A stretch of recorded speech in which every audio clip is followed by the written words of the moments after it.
suis Étienne Baer.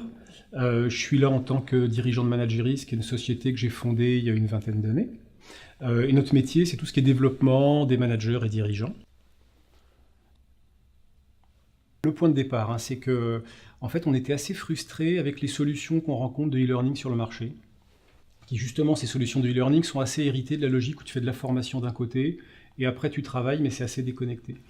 Et donc, on ressentait vraiment le besoin d'arriver à proposer du e-learning, donc de la formation à distance, mais qui joue beaucoup sur cet apprentissage en situation de travail.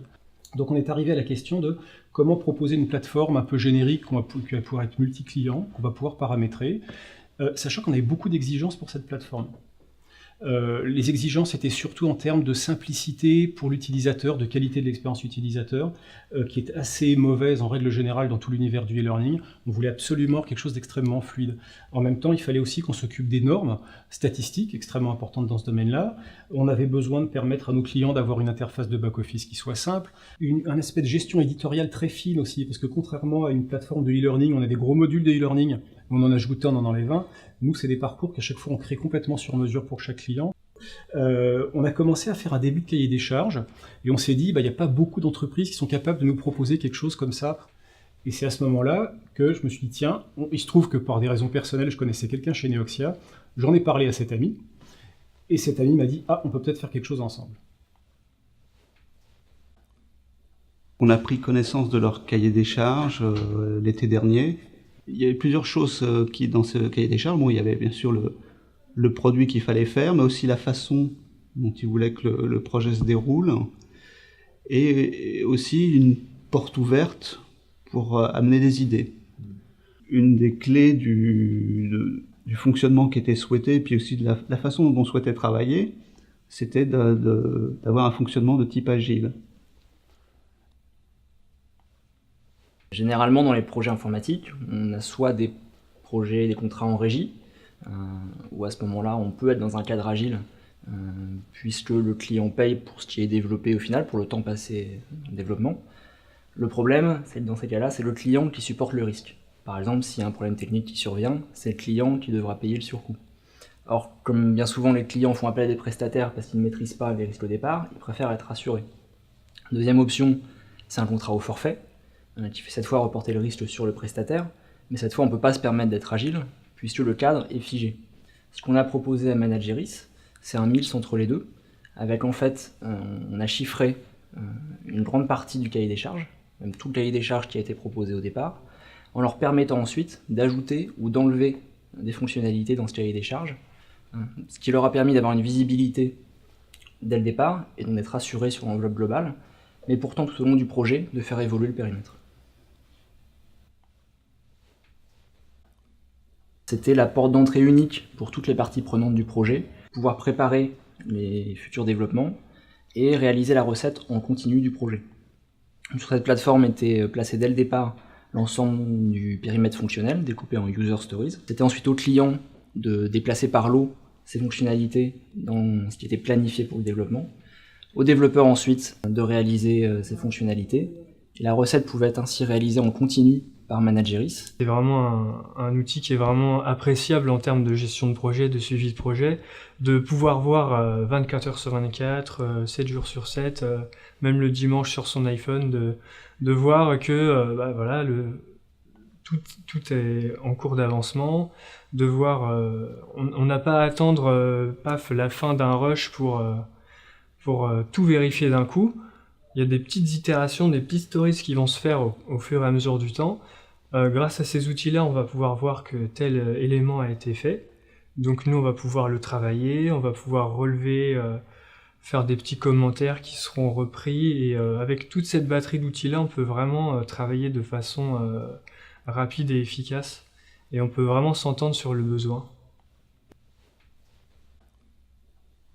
On part sur un dialogue qui est vraiment de proximité avec les personnes avec qui on va travailler. On sait qu'ils vont être là pour nous répondre rapidement et de façon opérationnelle. Ce qui est important de comprendre sur ce projet-là, c'est que Manageris et Neoxia n'avaient jamais travaillé ensemble auparavant. Et donc cette relation de confiance, il a fallu la bâtir au fil du projet. Effectivement, je pense que c'est inhérent à la méthode. On a pu aller très vite, à partir de quelques mots qui définissaient, mais parce qu'il n'y avait pas des comptes rendus énormes. il y avait quelques mots qui étaient clairs, on a su, comme on se voyait régulièrement, il n'y avait pas de gros risque de dérive, et on voyait que les quelques mots qu'on se disait, les quelques questions qu'on se posait, permettaient de donner les bases essentielles, et ensuite ça avançait, et la confiance était clé. Non, beaucoup moins. Beaucoup moins, précisément parce qu'on n'a pas ressenti qu'il y avait un enjeu critique à tout prédétailler à l'avance. Il fallait qu'on ait les idées claires sur ce qu'on souhaite, en tout cas en termes de, pas de réalisation concrète, mais d'objectifs. Et une fois que les objectifs étaient clairs, même s'ils n'étaient pas toujours, franchement, c'était un dialogue qu'on avait avec nos interlocuteurs chez Neoxia qui nous ont aidés à les préciser. Une fois qu'ils étaient clairs, on pouvait quitter la réunion relativement serein sur le fait que ce qui allait se mettre en place allait partir dans la bonne direction.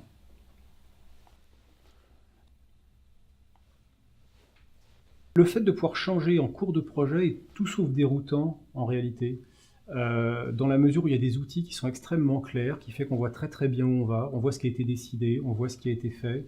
C'est au contraire assez rassurant en réalité. Je me souviens assez régulièrement, on s'est posé la question en réunion de se dire mais si on prend cette option, est-ce que ça nous bloque pour la suite? Voilà. Une fois que la réponse était non, on savait qu'on avançait sur quelque chose qui tiendrait, et c'est au contraire très rassurant de savoir qu'on pouvait changer de direction s'il y avait lieu ensuite. Ça n'a pas été déroutant pour nous parce que on avait prévu un cadre, on avait un backlog qu'on avait initialisé, donc on avait globalement une enveloppe, et le fait que Manageris puisse changer, retirer une histoire, en rajouter une autre, ça ne changeait pas radicalement ce qu'on devait faire. Ce qui m'a vraiment frappé, c'est dès le départ, en fait, dès la proposition, on a été vraiment assez soufflé, pour être très honnête, parce que notre cahier des charges était lourd, on avait reçu beaucoup de réponses, de pas mal... On avait été très sérieux dans notre request for information, on a eu des échanges téléphoniques de plusieurs heures avec des boîtes aux États-Unis, en Inde, et vous nous avez répondu, je crois, en 4 ou 6 pages. Mais il y avait tout. Le gros intérêt de la méthode agile au point de vue commercial pour nous, c'est que finalement en à peine 6 semaines, on a pu commencer à montrer des choses concrètes à des clients, suffisamment convaincantes pour qu'ils se mettent à réfléchir au fait d'implémenter la solution chez eux. Alors sur ce projet-là, on ne s'est pas vu comme un simple prestataire, mais plus comme un partenaire de Manageris, que ce soit dans la définition du besoin, où on a essayé d'amener des idées tout au long du projet, mais aussi dans la démarche commerciale, puisque quand Manageris décroche un nouveau client, c'est aussi pour nous des développements futurs et du business qui peut venir pour nous. Donc par exemple dans le cas d'une avant-vente, pour proposer une démo spécifique au client, on a fait un petit développement propre à ce client-là, qui a permis à Manageris d'apporter une vraie plus-value dès l'avant-vente, dès les premiers mois de développement du projet. Une grande décontraction vis-à-vis des enjeux de développement informatique. On sait qu'on peut beaucoup plus librement raisonner en termes de fonctionnalités, de bénéfices pour nos clients, et que derrière, en termes de développement, finalement, les choses sont beaucoup plus accessibles et beaucoup moins inquiétantes que ce qu'on aurait pu croire. Pour moi, le mot de la fin, c'est satisfaction. Parce qu'on a vraiment réussi à accompagner Manageris, qui était dans une situation il y a 6 mois où Étienne se posait beaucoup de questions.